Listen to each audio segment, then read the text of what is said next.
Yo, what's up mga katropa? Bale, pauwi na kami. Nakita ko tong Honda motorcycle. May mga big bike sa loob. So, samahan nyo ko. Bisitahin natin yung mga premium na mga big bikes doon. Kasi may nakita ko doon na Honda XADV 750. So, yun yung pinaka pangarap ko na motor noon pa. Sa YouTube ko lang siya nakikita sa picture. So ngayon, makikita ko na sa personal. Tara, samahan niyo ako doon. What's up, katropa? Welcome to my channel. Please don't forget to like, comment, share, and subscribe.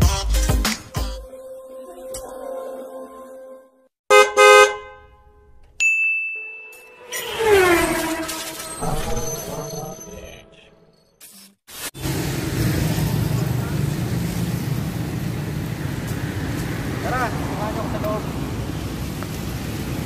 What's up mga katropa? Dito kami sa Honda. Buluwang naman siya, Aklan, dito sa Kalibo, bagong tayo.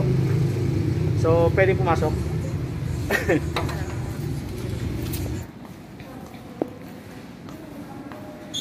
So, akyat tayo sa taas.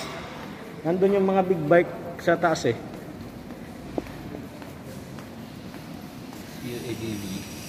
So bale mga katropa, bale Honda CBR 500.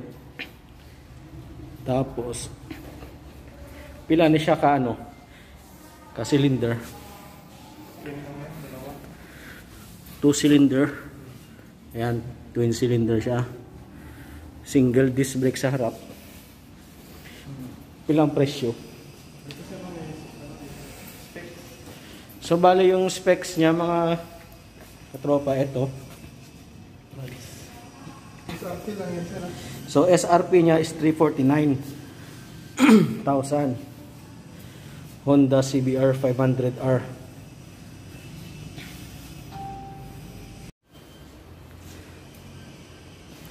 So bali mga katropa, dito tayo sa may ano, XADV 750. First time ko makakita ng ganitong motor dito kasi dati sa YouTube lang nakikita to. So sa wakas na sulyapan ko rin sa personal.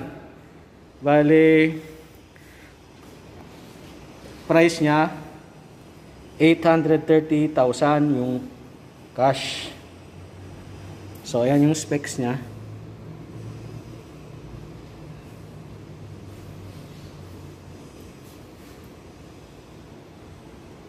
Ganda. Manual matic siya, di ba? So kung mag-start ka, push button. Parang kotse. Pindot mo lang, i-on mo lang yung keyless, yung remote.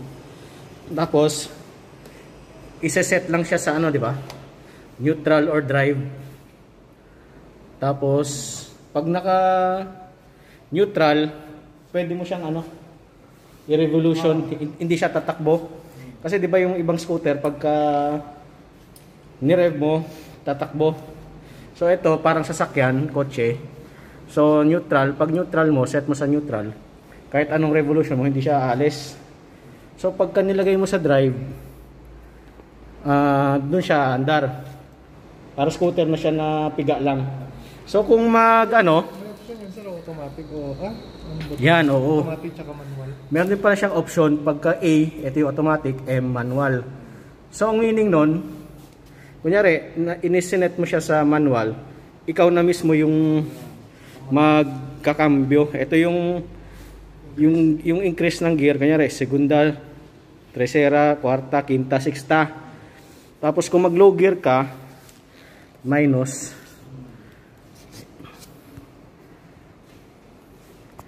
So, ito naman yung pindutin. Ganda, no?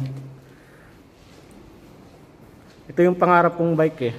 Sana all. So, pag sinurte tayo, mapa sa akin din yan. What? Oo. So, ito yung harap niya. So, ganda ng harap niya. Tingnan mo. Sigang-siga. Galit na galit eh. Meron siyang daytime running light, no? Tapos dual disc brake sa harap with ABS na siya. Tapos naka inverted na fork for better suspension. Di ba ano siya, pwede siya mga adventure sa mga rough road, di ba? Oo, dual. Kagaya ng Oh. So, ang ganda nito, dual disc sa harap. Tapos, ilang cylinder siya? dalawa. 2 cylinder. Dalawa or isa? Single cylinder. Pero yung tunog nito parang ano eh, Malakas o. malakas, parang big bike. Maski stop, okay yung tulog na. Ito yung ano, dual clutch transmission. Ganda.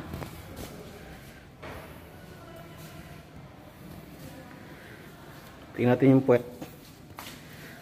Yan yung kanyang ilaw. Malabo eh.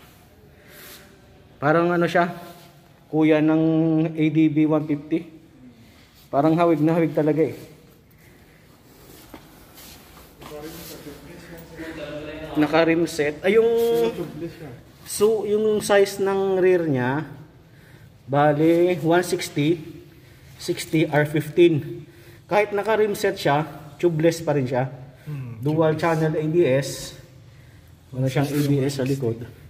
So ayan yung size ng gulong.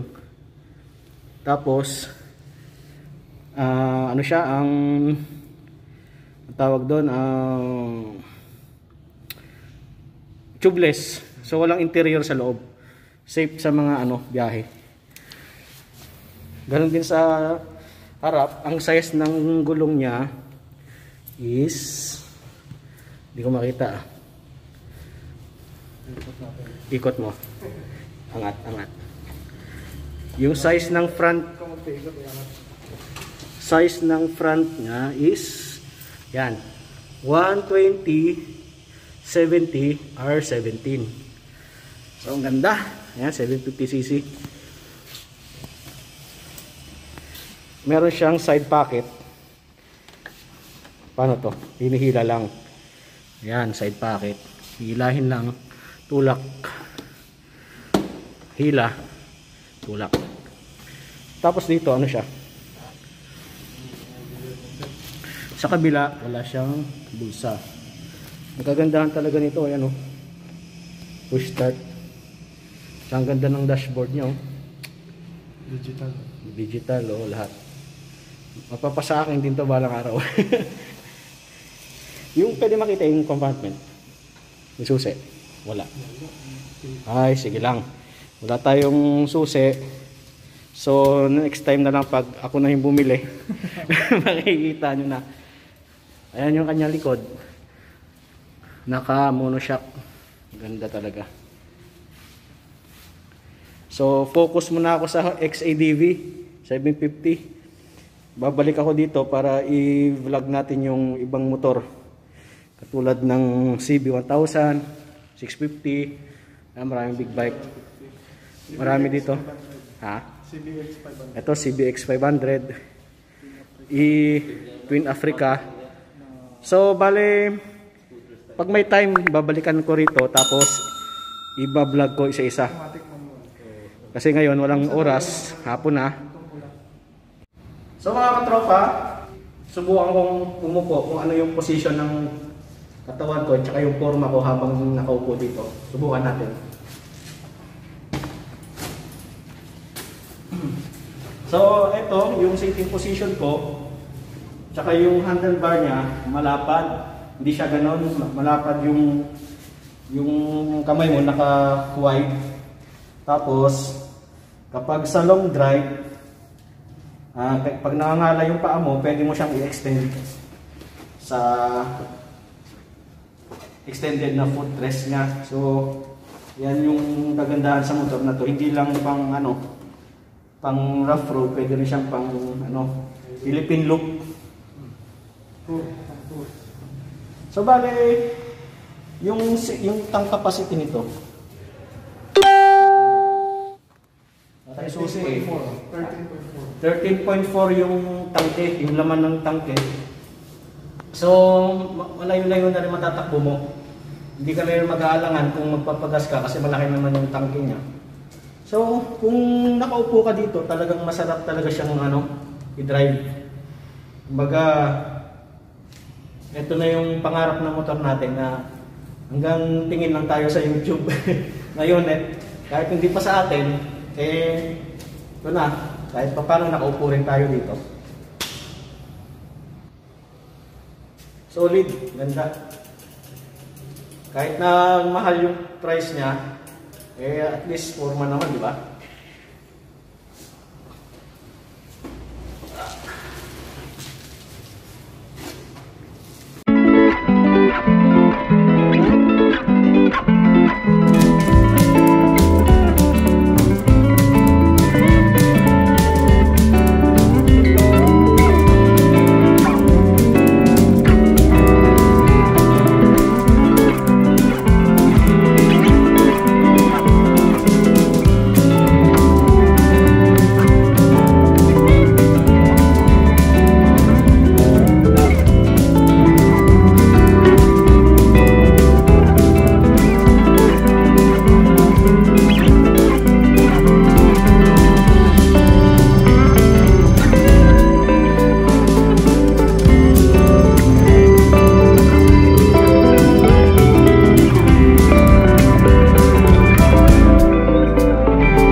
So mga katropa, natapos na yung natin, yung pagbisita natin sa Honda XADV 750. So wala akong masabi. Kahit pricey, maganda naman yung yung mga features at saka yung itsura. So hope na makuha rin natin sa sunod yun. Salamat nga pala kay Sir, ano nga pangalan mo? Sir Mark. Sir Mark ng Honda Bulwang Solid Motorcycles, Kalibo, Aklan.